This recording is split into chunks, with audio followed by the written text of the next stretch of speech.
Muy bien, una palabra que hemos escuchado en este día muy directa. Jesús ya desde hace varios domingos, podríamos decir, había comenzado una especie de cursillo intensivo para ayudar a madurar a sus discípulos y aclarar cómo se debe ver el rostro de Jesús en la comunidad. Ya el domingo pasado habíamos presenciado algunas enseñanzas del Maestro, pero en este en particular se presenta uno de los hijos de Zebedeo, Juan, y se cuenta un incidente que sucede allí entre Jesús y los discípulos a propósito de que alguien que no pertenecía a los 12 apóstoles estaba expulsando a los demonios en el nombre de Jesús. ¿Y qué le dijeron los apóstoles a esa persona que no sabemos el nombre, que estaba haciendo esos exorcismos? Se lo prohibieron. Le dijeron: no, Señor, tú no eres de los nuestros. Te prohibimos que expulses demonios, que sanes, que hables en nombre del Señor Jesús. En otras palabras, le estabas diciendo: los únicos autorizados para hacer eso somos nosotros. Y allí también nos vemos reflejados nosotros mismos, queridos hermanos, católicos del siglo XXI, sacerdotes, obispos, todos. Porque a veces nosotros nos encanta colocar prohibiciones, impedimentos, controles, y de alguna manera no le permitimos al Espíritu Santo obrar. Si es verdad, tienen que haber normas, eso es fundamental. Donde hay normas hay orden, y donde hay orden la gracia de Dios también fluye de una manera efectiva, pero no podemos dejar de abrirnos una ventana, una puerta en nuestra vida para que el Espíritu Santo actúe de la manera que quiera y como quiera, a pesar de nosotros no comprender muy bien. El problema no es eso que le dijeron los discípulos a esta persona, que no era de los nuestros, que no formaba parte del grupo, que no nos sigue a nosotros, que si está o no está con Jesús o está con nosotros. Tampoco importa que haga milagros. O sea, a los discípulos no le importaba que esa persona hiciera milagros, echara demonios, luchara por la liberación de los demás. Todo eso tiene poco valor para ellos y es algo muy importante. ¿Cómo no va a tener importancia alguien que, a pesar de que no sea cristiano, luche por la dignidad y los derechos de los demás, de los más necesitados, que trabaje por los más pobres, a pesar de que no tenga nuestra mentalidad, que no hable nuestra lengua, que no sea de nuestro color de piel, que no sea de nuestra clase social, inclusive que no sea de nuestra religión? ¿Cuántas personas hay de buena voluntad? Que nosotros podemos tener la tentación siempre en decirle no. Sí, tú haces cosas muy bonitas, pero hasta allí, porque no formas parte de los nuestros. Entonces los discípulos quisieron ocupar el lugar de Jesús, quisieron pensar en lugar de Jesús, actuar en lugar de Jesús, se sentían dueños de Jesús. Aquel exorcista no era de los nuestros. Nosotros también a veces podemos caer en esta tentación, querer ser los dueños de Jesucristo. Y no. Jesús se manifiesta en un corazón que se abre a la acción salvífica. El punto de referencia no debemos ser nosotros mismos, sino Jesús, que nos habla desde afuera.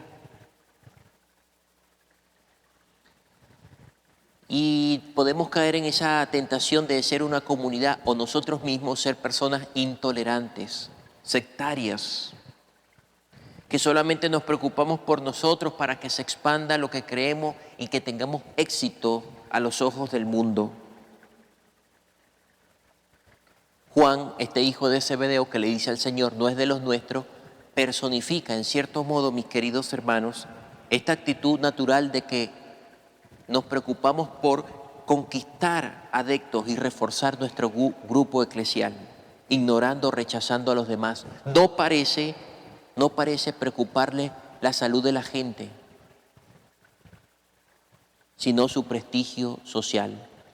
No solamente se contenta con decir, no es de los nuestros, no, sino que además que no es de los nuestros, hay que prohibírselo, que deje de estar haciendo esas cosas. Controlar. Quizás es una forma de manifestar los celos del grupo ante aquel extraño y deja entrever que la autoridad de Jesús se les había concedido no en clave de servicio, sino como un privilegio y una exclusividad.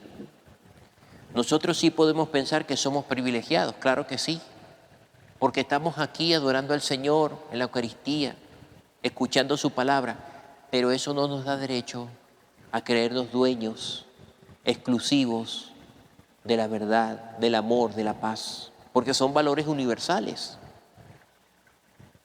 Qué bonito es aquellos encuentros que todavía, gracias a Dios, el Papa Francisco continúa realizando, lo que comenzó Juan Pablo II o Pablo VI, no recuerdo exactamente el Papa, de reunirse con las cabezas, los líderes de diferentes religiones del mundo para orar por la paz.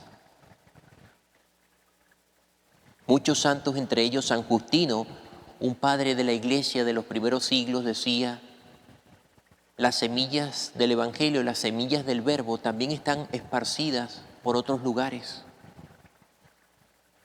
¿Qué hace Jesús? Regaña a los apóstoles, otra vez, como nos regaña a nosotros. Nos reprocha, quiere corregir la mirada de sus discípulos, no tanto en quien tiene esa autoridad, quien hace exorcismo, quien hizo su nombre, sino en cuanto al servicio y el bien que realizan con él.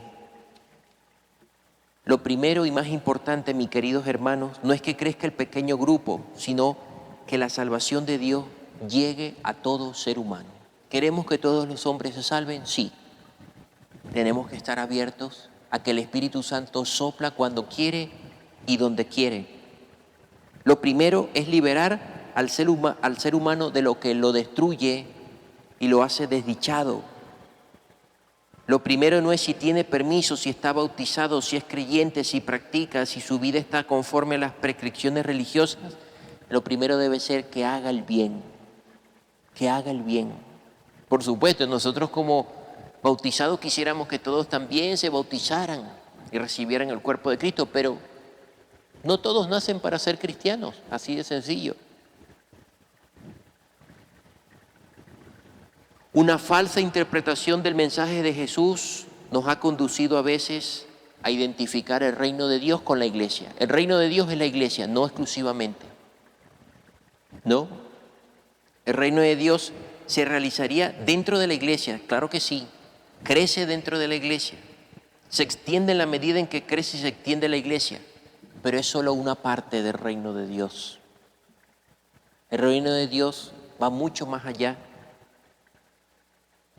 El Papa hace poco visitó algunos países de Europa, entre ellos Hungría, para clausurar el Congreso Eucarístico Internacional. Eso estamos hablando de hace un mes aproximadamente. Y también fue a Bratislava, a Eslovaquia, y decía allí: la iglesia no es una fortaleza, no es una potencia, no es un castillo situado en alto que mira al mundo con distancia y suficiencia, sino más bien es la comunidad que desea atraer hacia Cristo con la alegría del Evangelio. El centro de la iglesia no es ella misma, no somos nosotros mismos. A veces salimos con la preocupación excesiva por nosotros, por nuestras estructuras, por cómo nos mira la sociedad.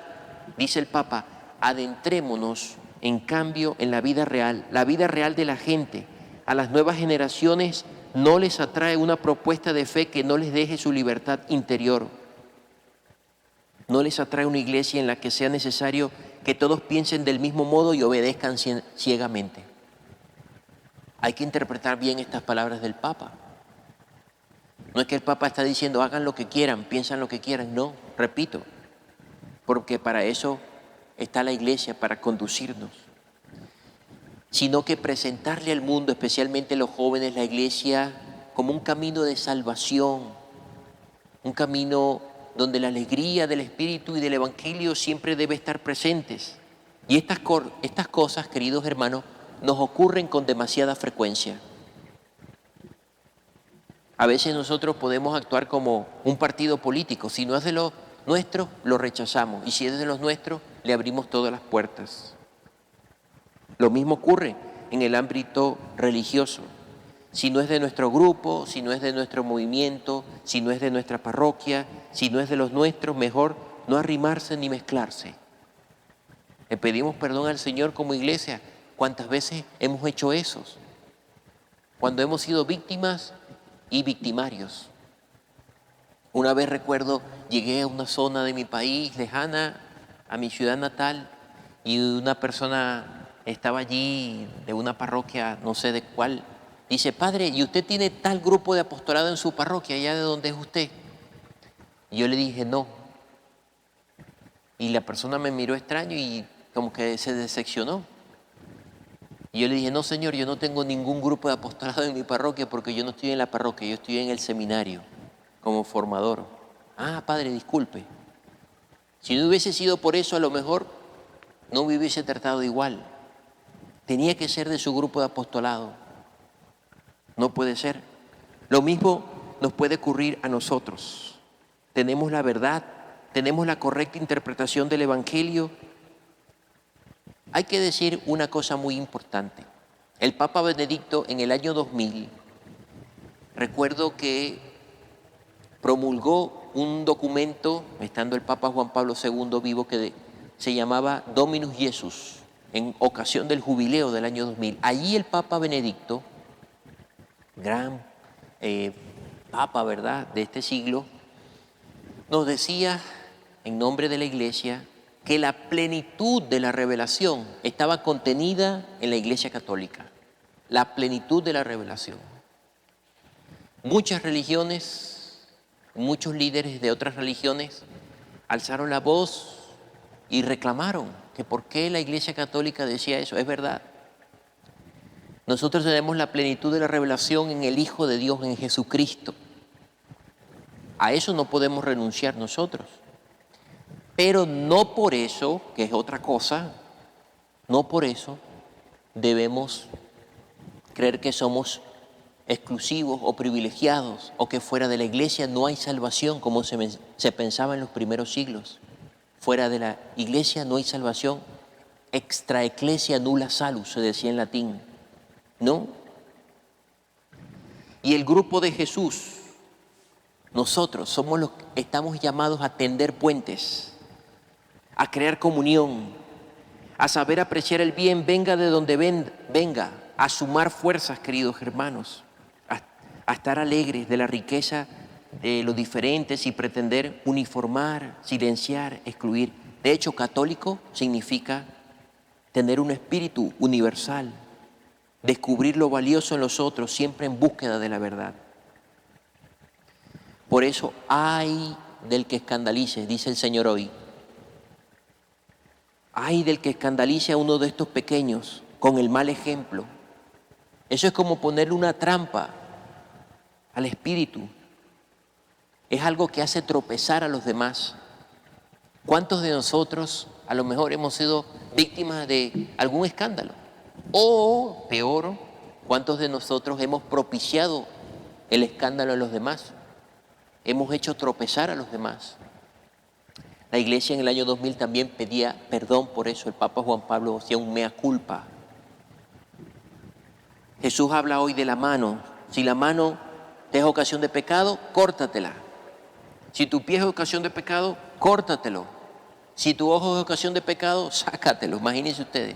Aquí estaríamos cojos, sordos, mancos, tuertos, todos nosotros. ¿Qué quiere decir esto? La mano simboliza la actividad, lo que hacemos, que nuestras obras no hagan tropezar a los demás. Y si hacemos tropezar a los demás porque obramos de forma no adecuada, tenemos que cambiar el rumbo. El pie hace relación al camino, a los senderos que determinan cómo vamos. Si el camino no es el indicado para nosotros, si el camino nos aleja del centro que es Jesucristo y del Espíritu, si nos aparta de Dios, es conveniente una buena poda, un cambio de rumbo. El ojo, varias citas del Antiguo Testamento relacionan el ojo con un estilo de vida que puede ser egoísta, altanero, aferrado a la riqueza. El ojo es símbolo de las relaciones con los bienes materiales. Tenemos que tener un ojo sano para tener una visión sana de la vida, una visión de fe.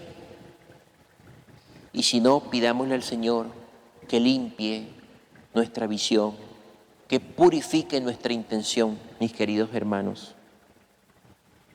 Es decir, si tu manera de actuar, tu mano, te pone en peligro, te hace vivir desde y para la ambición, cámbiala. Si vas por un camino equivocado, el pie que no lleve a la entrega y al servicio, cambia el rumbo, modifícalo. Si tus deseos, tu ojo, no van en esa misma línea de amor servicial a todos, transfórmalo. No podemos agarrar tampoco al sentido literal de la Biblia, que me voy a cortar la mano, me voy a cortar una uña, me voy a sacar... No. Se trata de convertirnos. En fin, como decía Moisés hoy en la primera lectura, ojalá todo el pueblo del Señor recibiera el Espíritu del Señor y profetizara. No son solamente los profetas, los patriarcas, los sacerdotes, podríamos decir, los llamados a profetizar y hacer el bien. Somos todos nosotros, desde nuestra vocación, en nuestro trabajo, en nuestra familia. Ojalá que nadie del pueblo del Señor escandalizara. Ojalá que el centro de la iglesia fueran siempre las necesidades de nuestros hermanos y el servicio a ellos. Que María Santísima, San José y todos los santos intercedan por todos nosotros. Amén.